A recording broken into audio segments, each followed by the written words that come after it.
তারা হলেন স্বয়ম্ভু, নারদ, শম্ভু, কুমার, কপিল, মনু, প্রহ্লাদ, জনক, ভীষ্ম, বলি, বৈয়াসকি, বয়ম। এই দ্বাদশ মহাজন এরা ভাগবতীয় তত্ত্ব জানে। এই দ্বাদশ মহাজনের মধ্যেই রয়েছে আমাদের এই শিবশম্ভুর নাম। শিবশম্ভু মানে হচ্ছে কি? শিবশম্ভু হলেন এই মহাদেব, মহাকাল, মহামৃত্যুঞ্জয়, ভৈরব। তাহলে আমরা ভাগবতীয় সম্বন্ধের বিচারে দেখলাম যে মহাদেবের সেই পরিচয়টি আমরা পেলাম। এবার মহাদেবের একটি বহু পরিচিত প্রণাম মন্ত্র, সেটি দিয়ে আমরা আজকের এই তাত্ত্বিক যে অনুধ্যান সেটি আমরা শুরু করব। তো সেখানে কি বলা হলো যে মহাদেবকে যে প্রণাম করানো হচ্ছে সেই প্রণামের মন্ত্রতে একদম শুরুতে কি বলা হলো সেইখানে বলছে শিবায় শান্তায় কারণত্রয় হেতবে নিবেদয়ামি চ আত্মানাম গতিস্তম পরমেশ্বর। আমরা এখানে যখন ভাগবত কথা হয়, দিদিরা এখানে আছেন, সেই ভাগবত কথার সময় আমরা চেষ্টা করি মন্ত্রগুলোর মর্মার্থ একটু অনুধান করা। মন্ত্র তো মুখস্থর মতো বলি, একটু যদি মর্মার্থ অনুভব করি তাহলে দেখব যে সেই মন্ত্রগুলো আমাদের কাছে একটি নতুনভাবে প্রকাশিত হচ্ছে। এই মন্ত্রটি আমরা সবাই জানি, শিবের অন্য কোনো প্রণাম মন্ত্র না জানলেও এই মন্ত্রটি সবাই জানে। শিবায় শান্তায় কারণত্রয় হেতবে নিবেদয়ামি চ আত্মানাম গতিস্তম পরমেশ্বর। তাহলে সেখানে প্রথমেই কি বলা হলো, যে কি বলছে শিবায়, কটা শব্দ আছে? শিবায়, শান্তায়, কারণত্রয় হেতবে, তিনটে শব্দ হলো। তাহলে প্রথমে বলা হলো যে শিবায়। শিবায় মানে হচ্ছে যিনি মঙ্গল বিধায়ক, সকলের কল্যাণ করেন।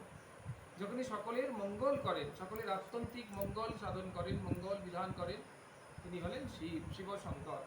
তিনি আমাদের আত্যন্তিক মঙ্গল, আত্যন্তিক কল্যাণ, আত্যন্তিক শুভ সাধন করেন যিনি, তিনি শিব। তাই বলো শিবায়। তারপরে বলা হলো তিনি কেমন না, বলছেন তিনি শান্তায়, তিনি সদা সর্বদা শান্ত। এই শান্ত শব্দটির তর্জমা করতে গিয়ে বৈষ্ণব পদকর্তারা তারা বলছেন শান্ত কাকে বলে জানো? যাদের মধ্যে কামনা বাসনার চঞ্চলতা নেই, যারা কিছু কামনা করে না, যাদের মধ্যে কোনো কিছু চাহিদা নেই, যাদের মধ্যে কোনো আকাঙ্ক্ষা নেই, সেই নির্বাসনা যারা, নিষ্কাম যারা, তারাই হলো শান্ত। আর যাদের মধ্যে মুক্তির ইচ্ছাটুকুও রয়েছে তারা কিন্তু কখনো শান্ত নয়। কোনো কিছুর একটি কামনা, সুখ ঈশনা, পুত্র ঈশনা, বিত্ত ঈশনা, অর্থ ঈশনা, যশ ঈশনা, যাই থাকুক না কেন, সেটি যতক্ষণ আমাদের মধ্যে রয়েছে ততক্ষণ কি ঘটনা ঘটছে না, ততক্ষণ কিছুতেই আমাদের মধ্যে সেই শান্ত ভাবটি আসছে না। তাহলে শান্ত কখন হবে? যখন আমরা নিষ্কাম হব। শান্ত কখন হবে না? যখন আমাদের মধ্যে কোনো এসনা থাকবে না। এসনা মানে চাহিদা, এসনা মানে আকাঙ্ক্ষা যতক্ষণ থাকবে না তখনই আমরা শান্ত। তাহলে মহাযোগেশ্বর হর, তিনি কি? তার মধ্যে কোনো কামনা বাসনা নেই। তিনি একেবারে সমগ্র পৃথিবীর যত কিছু চাহিদা, কামনা বাসনা থেকে মনটিকে তুলে নিয়ে সেই পরমেশ্বরের ধ্যানে লগ্ন করেছেন। তাই তাকে বলা হলো গিয়ে শান্তায়। তার প্রথম শব্দ হচ্ছে শিবায়, দ্বিতীয় শব্দ হলো শান্তায়। তাহলে যিনি শান্ত স্বরূপ, যার মধ্যে শান্ত স্বরূপ বিরাজমানতা রয়েছে। তৃতীয় কি বলা হলো? কারণত্রয় হেতবে, কারণের যিনি হেতু, অর্থাৎ কারণেরও যিনি কারণ। আমাদের ভাগবতে আমাদের ভগবান শ্রী গোবিন্দের প্রণাম মন্ত্রে বলা হয়েছে ঈশ্বর পরম কৃষ্ণ সচ্চিদানন্দ বিগ্রহ অনাদিরাদি গোবিন্দ সর্ব কারণ কারণম, সর্বকারণের তিনি হচ্ছে কারণ। আবার এখানে বাবা মহাদেবকে প্রণাম জানাতে গিয়ে কি শব্দ প্রয়োগ করা হলো? যে সর্বকারণ হে তবে শিবায় শান্তায় কারণত্রয় হে তবে। কারণত্রয়, তিনটি কারণ। কি কি তিনটি কারণ? এই জগৎ সংসার তিনটি কারণের দ্বারা পরিচালিত হচ্ছে। কি কি তিনটি কারণ? একটি কারণ হলো সৃষ্টি, একটি কারণ হচ্ছে স্থিতি, আর একটি হলো লয়। তাই সৃষ্টি, স্থিতি, লয়, এইটাই হলো তিনটি কারণ। আর সেই কারণের হেতু কি? মহাদেব। তাই মহাদেবকে প্রণাম করা হলো যে কারণত্রয় হে তবে। আর কি কি কারণ আছে না? সত্য, রজ আর তম, যা দিয়ে এই প্রকৃতি, এই সংসার চলছে, প্রকৃতির দ্বারা বশীভূত হয়ে চলছে, অবশ্য পিতর, একদম অবশ হয়ে যাচ্ছে। সেই সত্য, রজ আর তম, এই তিনটে গুণ হচ্ছে কারণ। আর সৃষ্টি, স্থিতি আর লয়, এটাও হলো কারণ। তাহলে কারণত্রয় হে তবে। তারপরে কি বলবো? নিবেদয়ামি, আমি নিবেদন করি। কি নিবেদন করি? আত্মানাম নিবেদয়ামি চ আত্মানাম, আমি নিজেকে নিবেদন করি তোমার চরণে। কারণ কি, তুমি কে? গতিস্তম পরমেশ্বর, হে পরমেশ্বর তুমি আমার গতি। তাহলে এই যে ছোট্ট প্রণাম মন্ত্রের মধ্য দিয়ে আমরা মহাকাল মহামৃত্যুঞ্জয় ভৈরবের সুন্দর একটি ভাব প্রকাশিত হতে দেখলাম। সেখানে কি বলা হলো, যে তিনি হচ্ছেন শিবায়, সকল মঙ্গলের, সকল কল্যাণের, সকল শুভের, সকল শ্রেয়ের তিনি হলেন যেন একদম অধিষ্ঠাতা দেবতা। অর্থাৎ শিব শঙ্করের পূজা করার মধ্য দিয়ে, শিব শঙ্করের আরাধনা করার মধ্য দিয়ে, শিব শঙ্করের উপাসনা করার মধ্য দিয়ে আমাদের পরম কল্যাণ সাধিত হবে, আমাদের পরম মঙ্গল, পরম শ্রেয়, পরম শুভ সাধিত হবে। সেজন্য শিবকে আমরা প্রণাম করছি, বলছে শিবায়, শিবকে প্রণাম জানালাম। তারপরে বললেন তিনি হলেন শান্ত। তাহলে যত আমরা কামনা বহির্ভূত হব, যত কামনা থেকে নিজেদেরকে সরিয়ে আনতে পারবো, বাসনা থেকে যত সরিয়ে আনতে পারবো, লোভ লালসা থেকে যত সরিয়ে আসতে পারবো, আকাঙ্ক্ষার যত আমাদের মধ্যে আকাঙ্ক্ষার যত নিবৃত্তি হবে, এসনার নিবৃত্তি হবে, চাহিদার নিবৃত্তি হবে, তখন আমরা শান্ত স্বরূপ প্রাপ্ত হব। মহাদেব হচ্ছেন তার প্রতীক। মহাদেব দেখাচ্ছেন যে আমি যত নিষ্কাম, যত নিঃস্বার্থপর এবং যত নির্বাসনা, নির্মায়িক, নির্মহিক, তত আমি মধ্যে সেই শান্ত ভাব। তাহলে একটা হলো গিয়ে দেখা গেল শিবায়, আর একটি হলো শান্তায়। তারপরে বলল কারণত্রয় হে, তবে তিনি কারণের ও কারণ। এই সৃষ্টির স্থিতি আর প্রলয় তারও কারণ তিনি। এই সত্যগুণ রজগুণ তমগুণ সৃষ্টি হচ্ছে তারও কারণ তিনি। কারণত্রয় হে তবে, হেতু মানে কারণ। নিবেদয়ামি, আমি আমাকে নিবেদন করে দিচ্ছি। নিবেদয়ামি চ আত্মানাম, নিজেকে তোমার চরণে নিবেদন করছি। কেন নিবেদন করলাম? বলে গতিস্তম পরমেশ্বর, তুমি ছাড়া এই জগতে আর কোনো গতি নেই। হে মহাকাল মহামৃত্যুঞ্জয় ভৈরব, তুমি অগতির গতি, অনাথের না, অকিঞ্চন বৃত্ত। তুমি কৃপা করে এই অধমের নিবেদন গ্রহণ করো এবং আমাকে পথ দেখাও। গতির ভর্তা প্রভু সাক্ষী নিবাসম শরণম সুই, প্রভবো প্রলয় স্থানম নিধানম বিজমভয়। ভগবান সম্পর্কে বলা হয়েছে। তাহলে আমরা দেখলাম শিবের এই প্রণাম মন্ত্রটি এরকম ভাবে বিস্তৃত। তারপরে দ্বিতীয় যেটা রয়েছে পুরাণ অনুসারে, সেটা কি হলো না, আমরা তিনটি কাজ করতে পুরাণ বলছে। কি কি কাজ? না, সকালবেলায় উঠে আমরা তিনটি কাজ করব। তিনটি কাজের কথা বলছি। আমাদের শক্তির কথা যখন আমরা স্মরণ করি, আমাদের মধ্যে রয়েছে তিনটি শক্তি। সেটি শক্তিটা কি কি? জীব শক্তির মধ্যে তিনটি শক্তি। কি কি শক্তি? একটা হলো, আমরা সবাই জানি, কিন্তু একটু মনের মধ্যে দিয়ে আনার চেষ্টা করব। একটি শক্তি হলো জ্ঞান শক্তি, আমাদের মধ্যে জ্ঞান রয়েছে। অর্থাৎ কোনো কোনো বিষয়ে আমরা জানি, আর যেসব বিষয় আমরা জানি না, আগ্রহবশত সেসব বিষয়গুলো অন্যের কাছ থেকে, যারা জানে তাদের কাছ থেকে জেনে নেওয়ার চেষ্টা করি। আরেকটি হলো সংস্কার লব্ধ জ্ঞান। ছোট বাচ্চা ছেলে হরিনাম শুনলে যে হাততালি দিতে হয়, কোনো জিনিস একটা মজার জিনিস হলে হাততালি দিতে হয়, এসব কেউ তাকে দেখায়নি, কিন্তু সে ছোটোবেলা থেকে এইসব কাণ্ড করছে। হ্যাঁ, ছোটোবেলা থেকে রান্নাঘরে গিয়ে যাচ্ছে, ঠাকুর ঘরে যাচ্ছে, বিভিন্ন জায়গায় যাচ্ছে, মানে এগুলো তার একটা সংস্কারবদ্ধ রূপ। সেই সংস্কারটি প্রকাশিত হচ্ছে, সেই রূপগুলো প্রকাশিত হচ্ছে, এগুলো সব সংস্কারবদ্ধ জিনিস। সেই যে জিনিসগুলো প্রকাশিত হচ্ছে সেইগুলো এইসব জ্ঞান শক্তির মধ্যে পড়ে রয়েছে। তাহলে জ্ঞান শক্তি রয়েছে। তারপরে রইল ইচ্ছা শক্তি। জ্ঞান শক্তি থাকলেই যে হবে তা নয়। আমাদের মধ্যে অনেকেরই মধ্যে জ্ঞান আছে, কিন্তু ইচ্ছা কাজ করে না বলে আমরা সেটা করি না। এটা হলো ইচ্ছা শক্তি। তারপরে হলো ক্রিয়া শক্তি, আমরা করলাম। তাহলে জ্ঞান শক্তি, ইচ্ছা শক্তি আর ক্রিয়া শক্তি, এই তিনটি শক্তি বিরাজমান আমাদের প্রত্যেকের মধ্যে। এর মধ্যে সব থেকে প্রভাবশালী শক্তি হলো ইচ্ছা শক্তি। এত বড় শক্তি আর কিচ্ছু নেই। মানুষ যদি শক্তিহীন হয়ে যায়, তখনও যাকে আমরা মনের জোর বলি, মনের জোরে মানুষটা কাজ করছে, এটাকে বলা হলো ইচ্ছা শক্তি। তাই মানুষ সমস্ত কাজ, পৃথিবীতে যত কাজ আছে সমস্ত কাজ করতে পারে কেবলমাত্র ইচ্ছা শক্তির প্রেরণায়। অন্তর ইচ্ছা শক্তির প্রেরণায় মানুষ করতে পারে। একজন বয়স্ক মানুষ, একজন যুবক মানুষ, কম বয়সী মানুষ, সবাই ইচ্ছা শক্তির প্রেরণায় করতে পারে। কিন্তু ইচ্ছা যদি তাকে এরকম করে, মন যদি তাকে বিভ্রান্ত করে যে তা তুমি না করলেও অন্যজন করে দেবে, তুমি চুপ করে বসে থাকো, ব্যাস মন তাকে জানিয়ে দিল, সে আর চুপ করে বসে রইল। বসে বসে দেখলো যে হ্যাঁ অন্য লোক করে নিচ্ছে, বাবা এরকম করে নিক, আমি বাবা চুপ করে বসে বিশ্রাম নিই, এরকম একটা ভাব। তাহলে ইচ্ছা শক্তি তাকে অনুপ্রাণিত করেনি, অনুপ্রেরিত করেনি সেই কাজের মধ্যে, প্ররোচিত করেনি, প্রচোদিত করেনি সেই কাজটি করতে। তাহলে ক্রিয়া শক্তি উৎপন্ন হয়নি। তাই দুটো শক্তিতেই সীমাবদ্ধ রয়েছে, জ্ঞান শক্তি, ইচ্ছা শক্তি। কিন্তু ইচ্ছা শক্তি যদি বলে করো, সারাদিন কঠোর পরিশ্রম করছে, কিন্তু তারপরেও সেই কাজটা করতে তাকে প্রচোদিত করছে, তখন সেই কাজটা সে করছে, তার মানে সেখানে ক্রিয়াশক্তির ক্রিয়া হলো। সেরকম পুরাণকারেরা বলছেন 3টি কাজ করতে, আমাদের ভগবান বলেছেন 4টি কাজ করার কথা।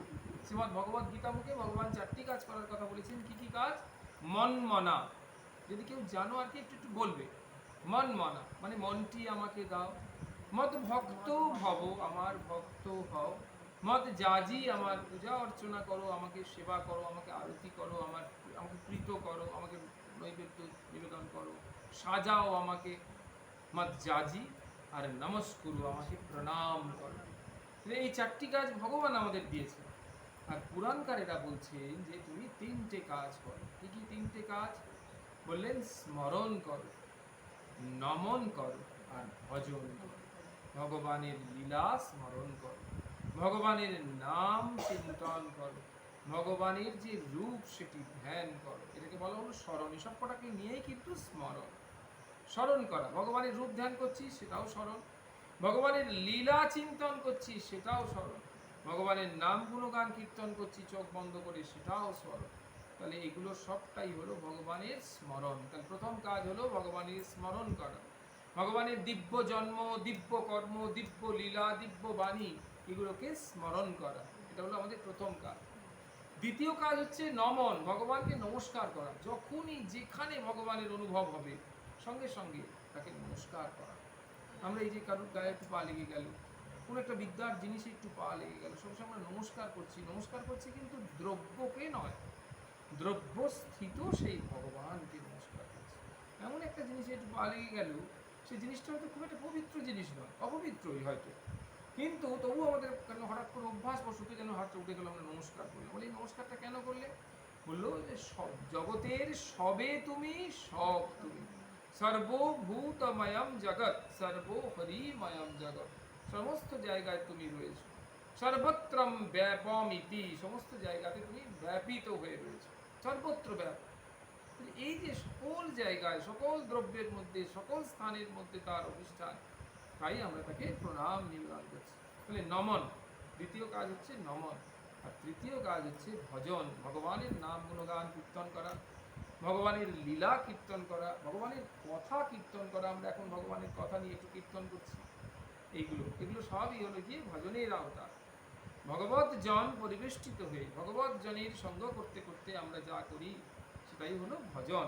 ভজন কেবলমাত্র শুধুমাত্র ভজন গাওয়া এরকম নয়। ভগবানের লীলা যদি আমরা কীর্তন করতে থাকি সেটাও ভজন। ভগবানের বাণী যদি আমরা এরকমভাবে প্রকাশ্যে কীর্তনাঙ্গে আমরা যদি করতে থাকি সেটাও ভজন। তাহলে এগুলো সবই হলো ভজন। তাহলে 3টি কাজ করার কথা বলেছেন শাস্ত্রকার।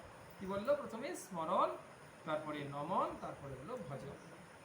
এবার শিবের প্রাতঃস্মরণীয় স্তোত্র আছে। একেবারে সকালবেলা উঠে শিবকে কি স্তোত্র দিয়ে বন্দনা করবে, সেখানে পুরাণকারেরা কি বলছেন? প্রাতঃস্মরামি, সকালবেলা উঠেই আমি স্মরণ করি। কাকে? না মহাকাল, মহামৃত্যুঞ্জয়, ভৈরব, শিবকে। তার উদাহরণ কিরকম দিচ্ছে? বলছে ভব ভীতি হরম। কাকে আমরা বন্দনা করছি, কাকে আমরা স্মরণ করছি? ভব ভীতি হরম, ভবের যত ভয় যিনি হরণ করে দেন। ভব ভীতি হরম, এটা প্রথম বৈশিষ্ট্য বলল। দ্বিতীয় বৈশিষ্ট্য বলল সুরেশম, তিনি দেবতাদেরও মধ্যে শ্রেষ্ঠ, সুরেশম। তৃতীয় বলল গঙ্গাধরম, তিনি গঙ্গাকে ধারণ করে আছেন। চতুর্থ বলল বিষব বাহনম, বিষব বাহন, বিষবের ওপর রয়েছেন, ষাঁড়ের ওপর বসে রয়েছেন। আর অম্বিকেশম মানে অম্বিকা ঈশম, অম্বিকার প্রতিদেবতা তিনি।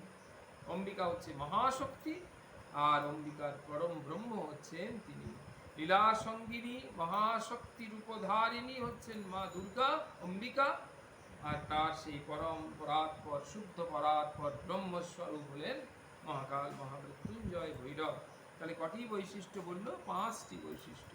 প্রথম কি বললো? ভব ভীতি হরম, ভগবান শিবশঙ্করের নাম নিলে সমস্ত ভীতি চলে যায়। তার মধ্যে শ্রেষ্ঠ ভীতি কোনটি? ভব ভীতি, অর্থাৎ ভবে আসা যাওয়া করা, এটি আমাদের ভয় উৎপন্ন করে। এই আবার যাব, আবার নানা রকম কর্ম করব, আবার কর্মফলে আবদ্ধ হব, আবার ওখানে নানা রকম কষ্ট দেবে, আবার ফিরে আসা, আবার যাওয়া, এটি বন্ধ হয়ে যাবে। ভগবান শিবশঙ্করের শ্রীপাদ পদ্মে আমরা যদি এরকমভাবে নিত্য তার সঙ্গে যুক্ত হয়ে থাকি, তাহলে তিনি হলেন আমাদের ভবভীতি হরম।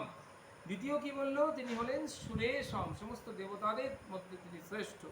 তৃতীয় বলল গঙ্গাধরম, তিনি গঙ্গাকে ধরে আছেন। চতুর্থ বলল তিনি হলেন বৃষভ বাহনম, তিনি বৃষভ বাহনে রয়েছেন।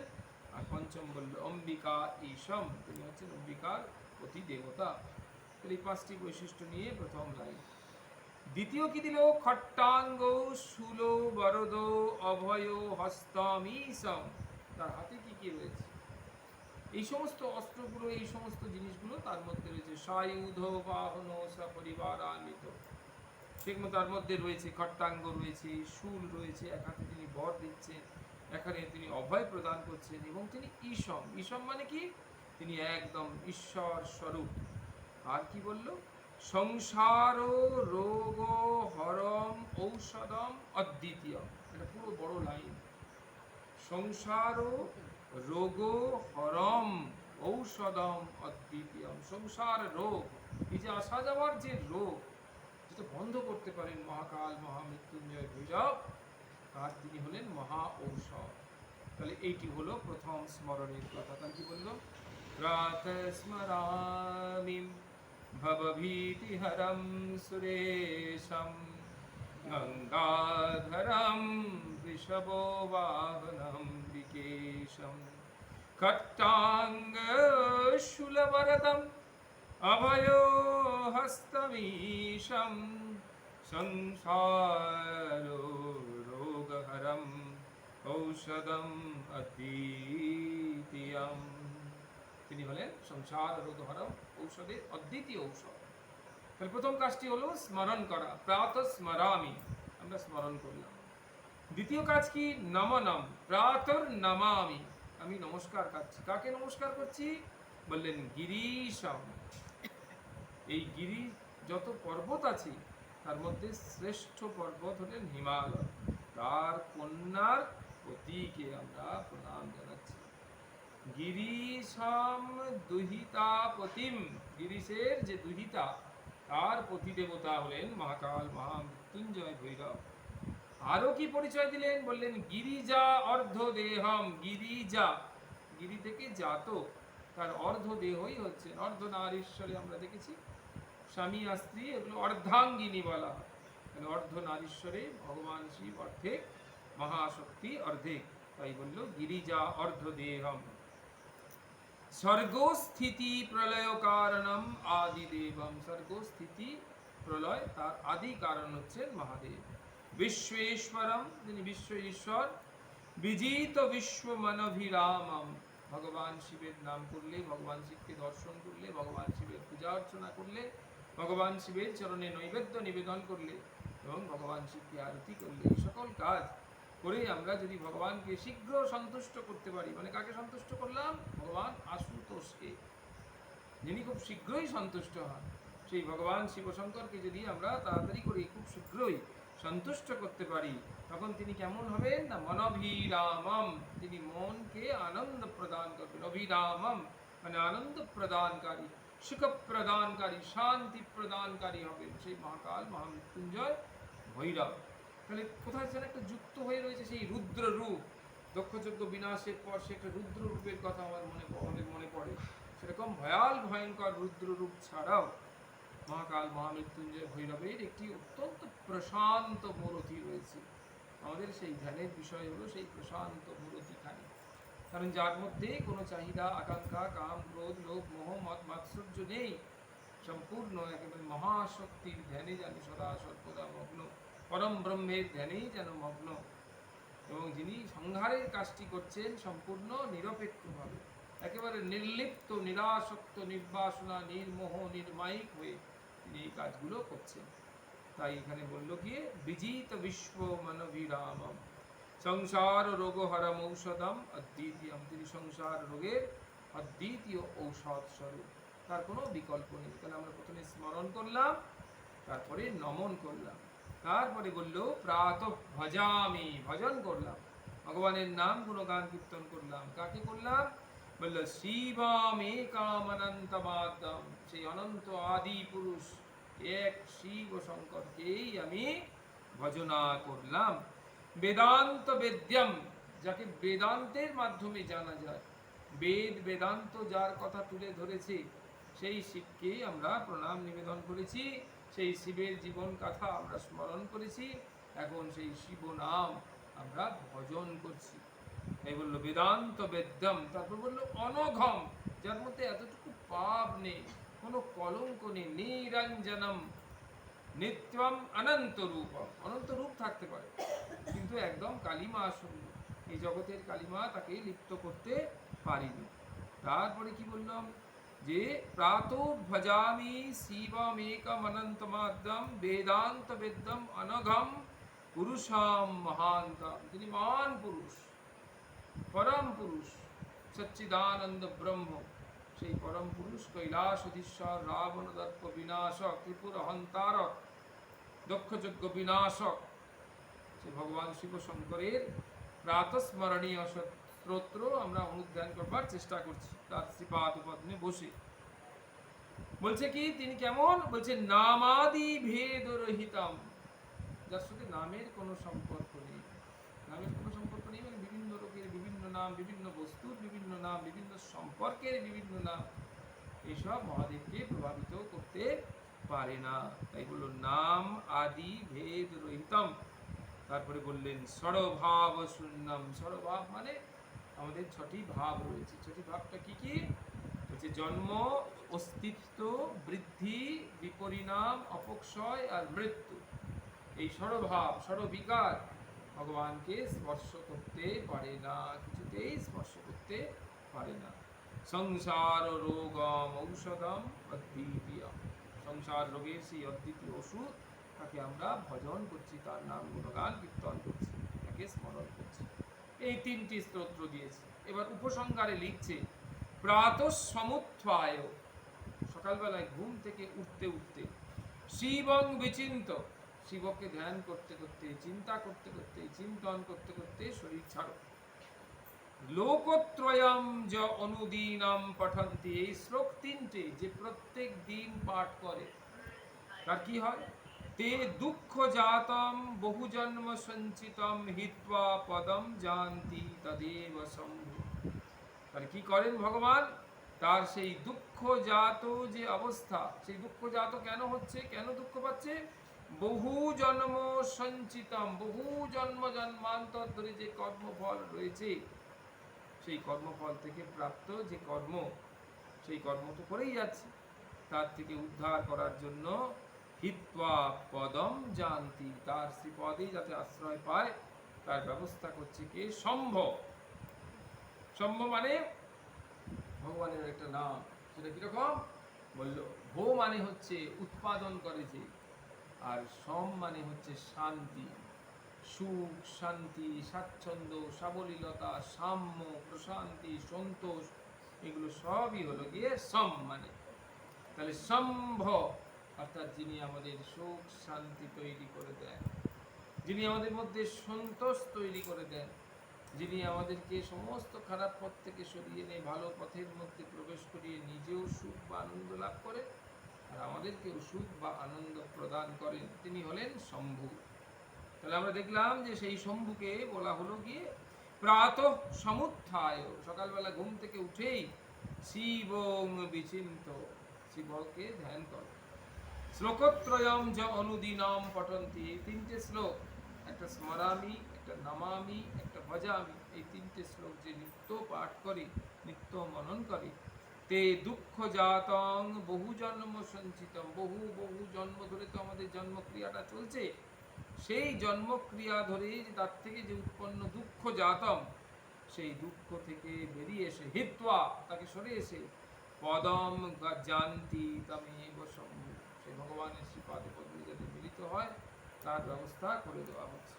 তাহলে আমরা দেখলাম যে শিবশঙ্করকে আমরা এইরকম প্রাতঃস্মরণীয় স্তোত্রের মাধ্যমে তাকে আহ্বান করে আমরা নিয়ে চলে এলাম শ্রীমদ্ ভাগবত অনুধ্যানের আসরে।